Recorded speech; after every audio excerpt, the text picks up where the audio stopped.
What's up, man? How you doing?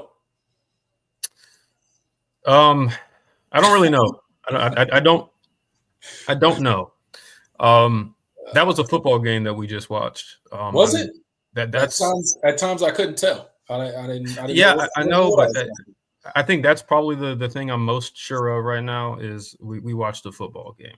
Okay, well, Um, that's good because there were points and times where I was in doubt of exactly what I was watching. yeah. I have a lot of things running through my mind. A lot of takeaways, a lot of maybe some overreactions, maybe some that aren't overreactions. Um, Happy with the win. I'll say that. I'm glad Clemson won the football game. That is first and foremost. Since some people feel like I'm too negative. I well, we're too negative sometimes. Yeah, Happy they won the football game. absolutely. Shout out to Cade Klubnik. Um, Hey, man. that Shout if out to Cade Klubnik. Shout out to Antonio Williams. Shout out to T.J. Parker. Shout out to Peter Woods. Uh, just a few guys that stand out Yep. since we'll start out with some positives. Um, I'm gonna do a little. I'm gonna do a little toast to those guys. I have this. I have this. Uh, what is it? Wild berry infused blackberry rum. Hey, check that Um, out. Look at that. I'm about to drink this straight up because I need one bad. So got got my red. I got my red solo here. Red Solo Cup. All right. Let's see. All right. Hear that? I got some ice. I need it on the rocks. All right. Down the hatch. There you go. I will toast with you with my water bottle. Oh, whew. That's good. That's good stuff, actually. Good Lord. Sure, sounds good. Yeah, guys, man. Starting off with the positives today. Clemson won the football game, and at the end of the day, that was the goal heading up to Pittsburgh this Saturday. It was a noon game. It was a little weird. Our last trip up there didn't go so well. So glad that the Tigers came out with a win. Before we get into kind of our thoughts on the game, if we have any coherent thoughts on this game, Jordan, quick shout out to the comment section. Dylan Spell is in here. Parker Pierce is in here. Tiggs, our buddy Tiggs is in here. Thanks for showing up, my man. Angelo Zombie, Jay, John Sarian is in here. Thank you so much for being here, one of our moderators.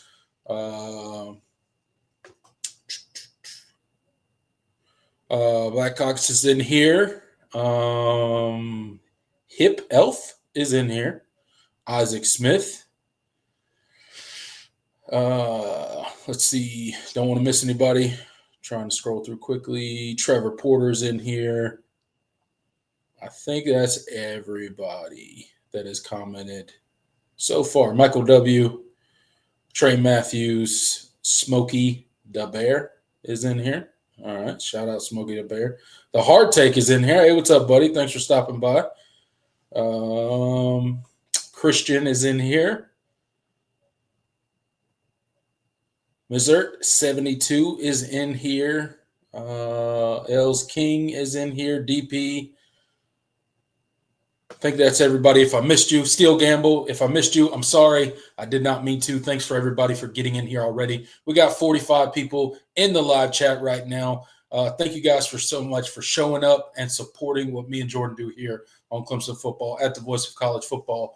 I've posted the StreamYard link in the chat a couple times. I'll post it again. It is also in the description of this video. If you guys would like to come on at any point in time during the show and give your thoughts on the game, you guys do not have to come on camera, but if you want to pop onto the StreamYard link and give us your thoughts on the game, you guys are more than welcome. It is an open invitation from now until the show is complete today. So we figured we'd try to add a call-in portion to the post-game videos versus our weekly show that we do on Wednesdays to see how that works out. So StreamYard link is in the description of the video.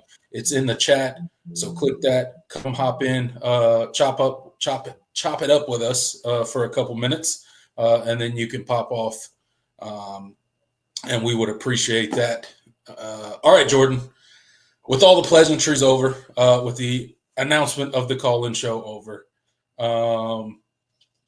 what are your thoughts, man? It's hard to know where to start with this game.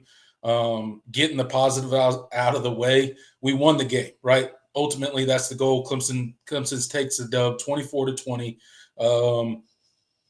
It felt like we were going to win for majority of the game, and then all of a sudden, Pitt comes and they score 10 unanswered points, and then it's 13 unanswered points, and suddenly they're in the lead, and you feel like the game might be over because the offense was kind of completely inept, couldn't move the ball, absolutely could not do anything in that second half. But just starting with overall thoughts on the game, what is your instant reaction to kind of what we saw today? Yeah. Clemson was extremely fortunate to win this football game. I think that's something that does need to be said. I mean, that's the game. Sometimes things go your way, and Clemson definitely got some breaks in this one. And to their credit, they took advantage of it because in reality, that second half, absolutely, you put yourself in a position to lose that football game. Yeah. You were going against a Pitt offense that, first of all, didn't have their starting quarterback. And, they had multiple injuries on the offensive line. They had a questionable health at receiver. There were a lot of things that, should have pointed towards a comfortable Clemson victory. But they didn't, mostly just because your offense was so inept in that second half. You and I both predicted this game to be somewhat, pretty competitive. I was 27-20 Clemson. You were 27-17. Yep. If I remember correctly. Yeah, I tend to have good memory. So, we both thought, and that was under the assumption that, Eli Holstein would play. Like on Thursday, we had no idea. We operated under the assumption, okay, if we see Eli Holstein, we think this is going to be a good game. But turns out it didn't even have to be Eli Holstein because Nate Yarnell went from, he looked like the quarterback we thought he was going to be in that first half, really. In the second, especially when your offense kept giving that Pitt offense multiple opportunities by not moving the football until literally the last drive of the game.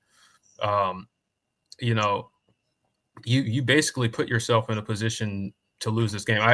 It reminded me so much, and I'm so fortunate it didn't go this direction, but it reminded me so much of the Miami game last year. You're leading. I mean, you're leading. You had a 17-7 lead in the fourth quarter in both of those games, right? And you were going up against a backup quarterback. You're on the road. All of that.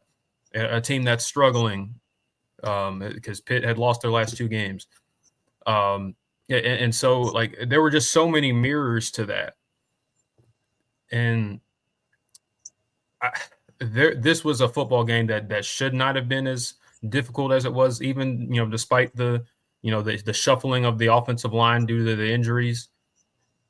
But at the end of the day, I mean, you found a way to win, and I think that's ultimately that should be the ultimate takeaway. But there's certainly some concerns about this team and whether or not they've truly turned the corner, especially when you consider who you play in 2 weeks. I mean, yeah, you got the Citadel next week, but South Carolina's playing good football right now. They're playing right now. I don't know what the score is against Missouri, but assuming South Carolina takes care of business there, that's going to be a ranked matchup at home. I think FanDuel has you as like a 2.5-point favorite. Yeah. If you play like you did today, you're getting blown out in 2 weeks. I'm going to be honest. So a lot to a lot to consider and a lot to improve upon, but your best players showed up. mostly, and that ultimately won you the football game at the end.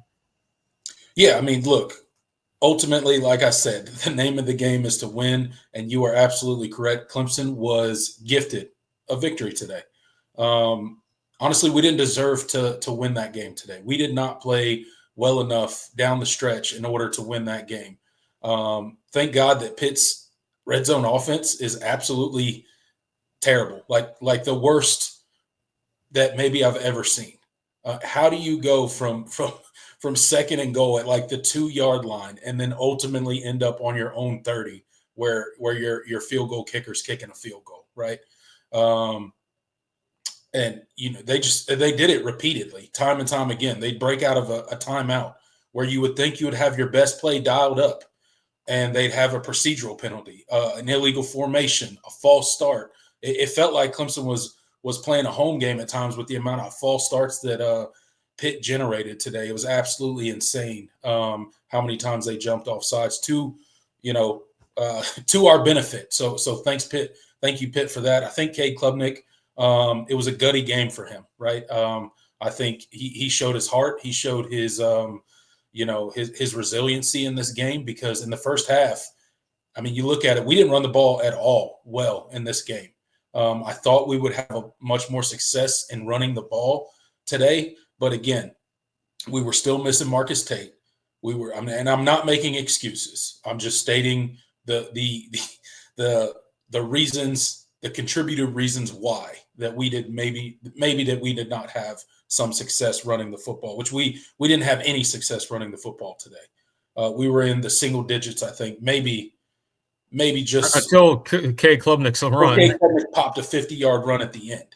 I think at one point in time before that, K. Klubnik was averaging -1 yard per rush, which is absolutely insane. But obviously, we were still missing Marcus Tate. We were still missing Tristan Lay, and Elijah Thurman, as well as he played last week. First play of the game today, he goes out there, gets his ankle rolled up. I don't know how bad it is. Sounded like Dabo Swinney said that he's probably out for the remainder of the season. So I don't know if he broke something, he tore something, whatever happened with that lower leg ankle area. It looked pretty bad on the replay when he got rolled up. So then you got to basically retool your entire offensive line, right? Then your right tackle has to bump over to left tackle because Cade Klubnik, you can't leave him flapping in the wind with that. And, you just play musical chairs along the offensive line. And it was clear that guys were playing in positions they weren't necessarily the most comfortable playing in. And with the defense that Pitt plays, that presents a lot of challenges because they're going to bring a lot of heat. They're going to disguise pressure. They're going to come after the quarterback. And they consistently came after Cade today, and they hit him a lot. Cade got beat up in this game. In the first half, he had a lot of success throwing the ball. He did really well. Threw for 2 touchdowns, obviously moved the ball up and down the field at times without that running game. But the second half was a completely different ball game. We could not get anything going. And part of that was what Pitt was doing on defense with the pass rush and getting Cade uncomfortable, flushing him from the pocket. Part of it was Cade making overthrows. Part of it was, a lot of different things. But we could never get the running game going. The defense, I think, played well at times, didn't play well at other times. But ultimately, they got 16 tackles for loss, 8 sacks of their own. So they brought their own pressure. TJ Parker had an amazing 4 sacks for TJ Parker today. So an absolute just dog of a performance for him. Good to see Peter Woods get out there and really look like Peter Woods, right? Obviously, he's probably a little bit more gassed than he usually is coming off of the injury, but his presence was immediately felt. At the linebacker position, again, you're missing Wade Woodaz out of nowhere. I didn't know that was coming. Suddenly, Wade Woodaz isn't playing due to some injury sustained last week that we never heard about. Which is par for the course in college football. But then, Sammy Brown, you're like, okay, well, we got Sammy Brown. He got a ton of experience last week. He's going to come in here. It's another big opportunity for him to prove himself. And he gets dinged with a targeting penalty. Absolutely the right call. It was targeting. No dispute about that. It's just an unfortunate series of events. And then D. Creighton's got to come in and really step up, right? So that leaves you vulnerable. RJ Mickens goes out in the game as well. Your big experienced safety that's been kind of your anchor for that secondary all season. He goes out as well. So there was a lot of challenges for Clemson today. Ultimately, they got the job done. It was a very ugly game. And Pitt helped us a lot. I'm not going to lie. So, I mean, that's kind of, my initial thoughts on the game. Yeah, I mean, you nailed it, and that's, we talked about it before the game. We said, if you want to feel confident in a couple of weeks, you need to have a good showing against a Pitt team that, while is very, I mean, listen, we knew how Pitt was going to try and play this game. We talked about it. This is a Narduzzi team to the T. They play physical man coverage, and they are almost obsessive in trying to generate pressures and tackles for loss, at the expense of giving up the big play, as you saw in that first half. But they really manned you up on the outside, and then they didn't let you run the football. And for whatever reason, that that style of defense continues to perplex this offensive coaching staff. It does. You don't know how to. I mean, they did a really great job in that first half. Cade made some really high level throws too, but they did a really good job of attacking and taking advantage of Pitt's aggressiveness on the back on the front end and hitting on their back end. And so like it just disappeared in that second half. We stopped trying to attack the defense, really. Yeah. We got a lot more, side to side with our play calling and with our offensive, scheme in the second half. Didn't really make a lot of sense to me because you were seeing a lot of success, especially across the middle in the first half against that defense. You were getting a lot of success. I mean, there were opportunities there, and some of them were on. I mean, I think of that third down in the second quarter where Cade completely looks at the broadcast pointed it out. He's completely fixated on the left side of the field. Antonio Williams is up there, is sitting there on that hook, wide open. Like nobody, that hook zone was completely vacated, sitting at the sticks. I tweeted it. I was like, why wouldn't you ever look, not even look at Antonio Williams on a third down like that? I don't know. He was wide open too. He was wide open past the sticks. It would have been an easy first down. Yeah, I mean, if I'm if I have Antonio Williams on my team, every third down, I'm at least looking his direction for a second just to see what's going on. Absolutely. Because he's just, I mean, he's, and he wasn't perfect today. He had a couple of plays he wishes he had back, but I mean, he was big when it counted, and that's your best receiver ultimately. But just offensively, I don't understand how you can have 12 yards of offense in a half, especially when in the first half you had over 200. Most of it, I mean, pretty much all of it through the air, but still, I mean, you had no running game, and you were creating passing plays. Cade was accurate. The receivers were getting open. You were attacking their coverage. They were playing. When they were playing with outside leverage, or when you had a favorable matchup, you were hitting on it. That went away, and I know Pitt certainly made adjustments. And when we go back, when we go back and rewatch the game, maybe you get a different perspective. But they couldn't have done anything that different that you were perplexed, because they were still sending pressure. They were still taking a lot of gambles. And some of that, you didn't get the protections right, so that certainly affected it. There were probably plays that you could have had if if the protection was there. But still, it just some of the other times you just didn't have the play. You didn't have the play call. I'm very perplexed at this offense right now, and kind of how they've looked. The first half against Virginia Tech, obviously, basically most of the game against Louisville. You're seeing consistently the same issues. So I don't know. I don't know what to think about it. But Doesn't make me feel good about 2 weeks from now. That's for sure. Yeah, we'll certainly get into that as the weeks come, but definitely going to make that game much more interesting.